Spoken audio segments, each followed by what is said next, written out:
Welcome back to the channel. It is Friday afternoon and I'm down here in my basement ready to make this pile of lumber into some picture frames. If you didn't see the last video, it'll be right here. You can go check it out. And you'll see how we got from some old 100-year-old pine studs to some components that are ready to be assembled into picture frames. So I've got all my supplies here. I got some Titebond wood glue, got a wet rag, and these are called Collins clamps. And you can just squeeze them together like this and they will open up, and then when you let go, they squeeze back together. You can also use this fancy little tool which just hooks on here, and it makes it much easier to manipulate the clamps. And they will get used to clamp together these miters instead of needing to use fasteners. That allows you to apply some clamping pressure to these outside corners. I don't have enough of them to do all 7 frames. I think there's, I don't know, maybe 15 or 20 of them probably. So I'm going to do some of them, gonna let them sit for an hour or 2 maybe, and then I'm gonna take the clamps off and then I'll be able to glue up the other 7. I'd love to get all 7 frames glued up this evening so that over the weekend I can get into the sanding, the final sanding, and then the staining process, which will be getting my wife's input on stain colors because she's better at that than I am.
And here we have it. We have some finished, well, we have assembled picture frames.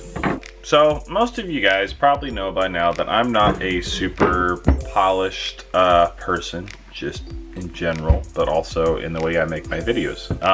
While I don't show you every single mistake I make or every, thing I realize that I could do better, I try to show some of that kind of stuff because that's real life, and you make mistakes and you learn from them and you do better next time. So I'm going to show you some of the mistakes I made. Despite my best efforts to make sure that every single one of these pieces was the same size to start with before I started cutting them down into the individual pieces. So by that I mean the same thickness this way, like basically all of these different things. The overall piece that I started with was all the same size, and then also the size of this channel for the glass and the backer was all the same size. That somehow did not end up happening, which is not super surprising considering the fact that I'm working with 100-year-old pine studs that all are twisted, it looks like somebody grabbed a long piece of rope and like twisted it a little bit. That's what these studs look like when they started. So I did my best to try to get myself a nice square pieces to start with. So, you know, again, this having basically 4 sides that were all equal or square, you know, 90-degree corners, and then creating the channel. There are some differences in some of the pieces. I'm gonna try to make sure you can actually see this on camera. So some of them worked out about like this one is, where they are pretty consistent both on the bottom and on the top. Like that joint looks pretty dang good. This is one of the first frames that I assembled, one of the smaller ones. And there are a couple of these, I don't know if you can see it or not. That one is a little off, both on the front and on the back. This one is pretty good on the front, a little off, but it is a lot off on the back. There you go, probably at least a 16th, if not a little bit more than that. There we go, that angle shows it better. Again, this is something I learned, you know, over the progress of, you know, yesterday evening, gluing these things together. The first couple I did, I thought, well, it makes sense. Let me get the face as close as possible, because the back doesn't matter, because nobody's gonna see the back. And then after I did that on, I think, the 2 small ones, this one and the other one down there, it occurred to me that I would want the inside of this channel, where glass is gonna be resting directly against this joint all the way around, I would actually want that to be flat, because no matter how jacked up these corners are on the face, I can just sand them down and, you know, it won't be perfect, but it will be better, I think. I didn't have enough of these Collins clamps to put all 7 frames together. I put 3 of them together and then waited a few hours and then put the other 4 together. This was the 3rd frame I put together, so the last one in the first batch. And that was when I made the decision to, again, you can see how proud that farboard is right there. You know, this one is significantly higher than this one, but this side is pretty flush. It's not perfect, but it's close.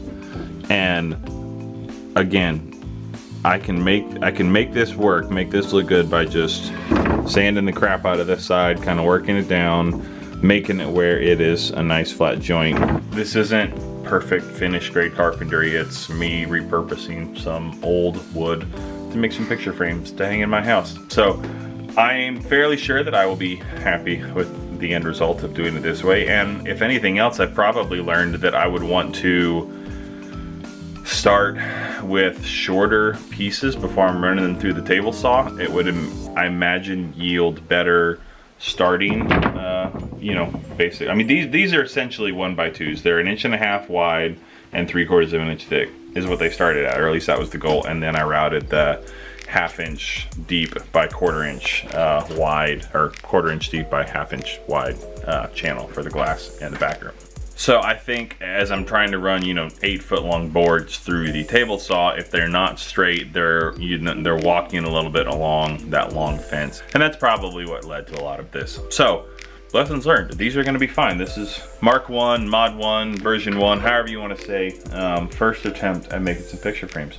So, and I did end up going ahead and using my 21 gauge brad nailer and pinning the corners with those in addition to just the clamping. Honestly, it was helping me with trying to keep them stable with where they were as I was moving them around and trying to get them all put together. So that's enough freaking monologuing. Just want to be, you know, honest and not make it look like I nail all this stuff on the first try, because I feel like everyone makes mistakes when you try something new for the first time. So why make it look like you didn't? That's all. All right, so now we are gonna be doing some more sanding. Starting back on ones like this, hitting it with some 80 grit, and then working our way back down to the 220 that I had on everything. Probably do around the 220 on the top of everything, make sure I even out any places where, you know, glue might have dried on the surface and I didn't get it wiped off in time, stuff like that. So back to a bunch of sanding, and I'll again spare you guys the misery of watching me just sand for a while. And then I think the next thing after that is going to be getting into choosing some stain colors and getting some stain applied to these suckers.